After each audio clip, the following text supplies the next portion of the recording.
ముందుగా ఒక విషయం క్లియర్గా చెప్పాలి. ఇది టాలెంట్ సమస్య కాదు, ఇది రూల్ ప్లస్ టైమింగ్ సమస్య. 1. ఐసీసీ వయస్సు నిబంధన ఎప్పుడొచ్చింది?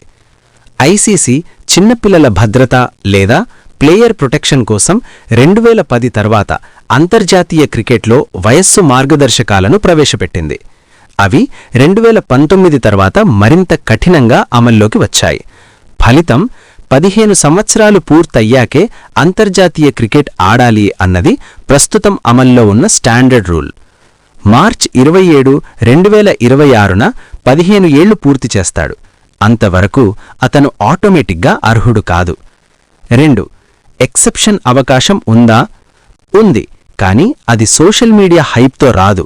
బీసీసీఐ అధికారికంగా ఐసీసీకి అప్లై చేయాలి. మానసిక పరిపక్వత, ఫిజికల్ ఫిట్నెస్, వర్క్లోడ్ రిపోర్ట్స్ ఇవ్వాలి.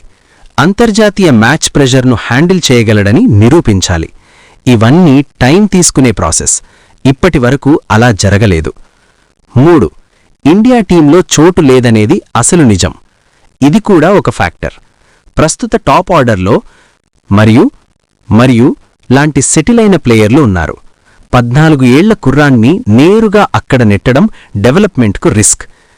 4. ఫేజ్డ్ ప్రోగ్రెషన్ ఎందుకు అవసరం? Under nineteen, domestic, IPL exposure, India A, senior team. ఇదే సస్టైనబుల్ పాత్. అత్యంత ప్రతిభ ఉన్న త్వరపాటు నిర్ణయాలు కెరియర్ను నాశనం చేస్తాయి. ఇండియా ఇప్పుడు అదే తప్పు చేయడం లేదు. అది మంచి సంకేతం. బాటం లైన్, వైభవ్ సూర్యవంశీని ఆపేది టాలెంట్ కాదు, రూల్ ప్లస్ రైట్ టైం కోసం వెయిట్ చేయడం మాత్రమే. మార్చ్ 2026 తర్వాత డిబేట్ కాదు, సెలెక్షన్ మొదలవుతుంది.